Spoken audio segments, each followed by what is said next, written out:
questions, comments related to any of the presentations that we've had?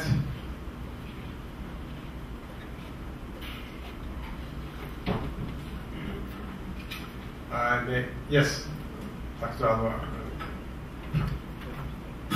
This is a question for Dr. Clement. How do you foresee the further development of your studies? Do you foresee a involvement of industry and how?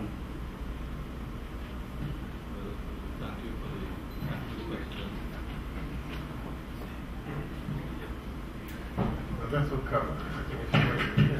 Hi, thanks for the question. I believe that we are, as I said before, in the early stages of development. In the US, there was a multi-million-dollar effort in the National Cancer Institute.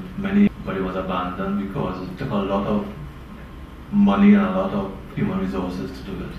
And one of the drugs which was developed, paclitaxel, it was actually handed over to industry. So I think we need to reach a point where we can have good evidence of what the extracts are doing and probably have some collaboration with the industry to see how we can go from there. But at the same time, probably keeping some of the intellectual property so that whatever we benefit from could go back into research in the university. Okay, thank you. Yes, please. Yeah, I have a specific question to Dr. Margie from Argentina. I want to know what is the relation between your National Cancer Institute and universities and the research institutions in the country?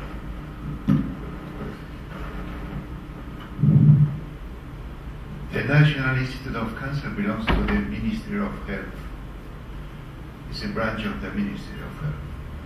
And in this moment, they are in relation with some institutions, university institutions in Buenos Aires and also in the country to begin some sort of investigations about cancer. The institute is very young; it's 2 or 3 years, and in this moment they are creating the politics.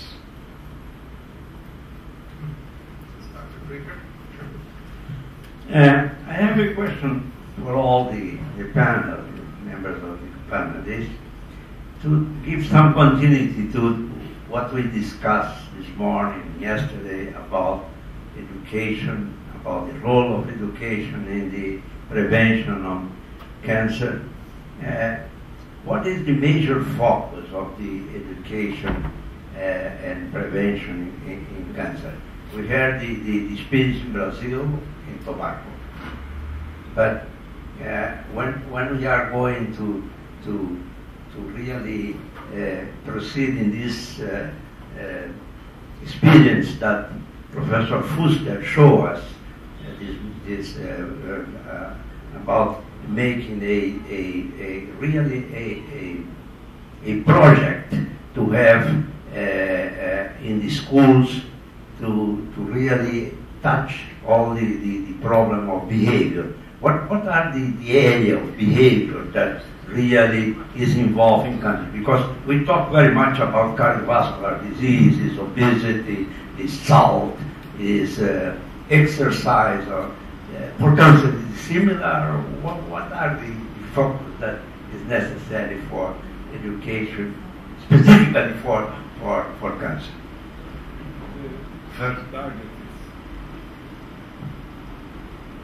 The target is lifestyle. Broad diet. Tobacco is, because it's the main cause of this disease, was the focus. The program is on lifestyle. To change lifestyle is easy in terms of work, but it's very expensive because we need a lot of resources. In reference with the prevention, you know that in our countries, the politicians don't love the prevention. Politicians prefer to inaugurate small primary care office with a music band and so than the prevention. The prevention is for the future. It's to waste money for the future. And they prefer to waste money for today.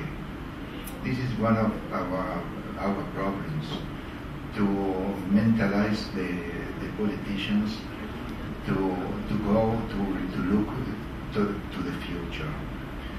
Then the instruction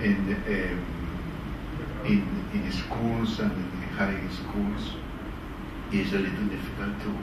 We need to make associations with the Ministry of Education, with governors, and we are also a federal country, with the governments of the provinces and so. But in this moment we are indeed in a good way, I think. And there is also mentalization about cancer. The first, I think, is the registry of the disease, the registry of number of patients, because this shows the real situation of the disease in the country. We have a lot of epidemiology. The Ministry of Health is working well in this way, but it's very, very, very difficult indeed, and it's expensive, and it lacks a lot. Yes, sir. Dr. Torres. Answer to your question, Dr. Krieger. Our academy proposed to the Ministry of Health that we have a numerous group of helpers. Who are them? The professors of the first and second level, and the primary and secondary level, to our young students. But the message should be made by physicians, not for them. Thank you.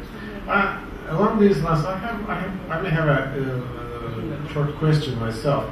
You mentioned, Dr. Martin, that you started actually a program of HPV vaccination for all children, all girls at age 12.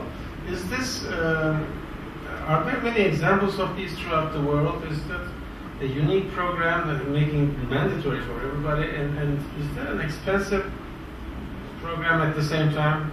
I was curious about that. I told you that we have a lot of money, $60 billion, and then some of the money is used with a good mentality. In this moment, we think that is a good reason. The HPV vaccination is a good reason to prevent the disease in the future. This is really very important, because some people is thinking about the future. It's expensive, but it's useful.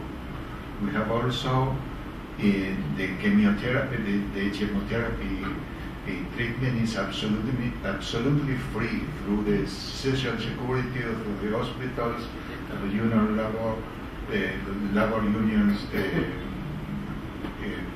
health institution, and the prepaid is absolutely free. Also, we have a law on diabetes. It's absolutely free. The insulin for every diabetic person in the country. There is some good things that is happening. May I comment on this? Sure, of course. I'm not sure to teach lifestyle is expensive. Lifestyle is a matter of education at the school. at the primary school, like we did by that time in 2.5 million kids in Brazil. As far as the vaccination for cervical cancer, it's a very controversial point by that time. Because it's highly expensive. I don't know, besides Argentina, any country who does it by a mandate. It's obligatory. Because, as we know, 94% of the papillomavirus is cured spontaneously. So you have to face 4% of the virus who is located the cervix. So it's very controversial. Some nations are adopting this vaccination method that's not yet proven as far as benefits, expense and benefits is concerned.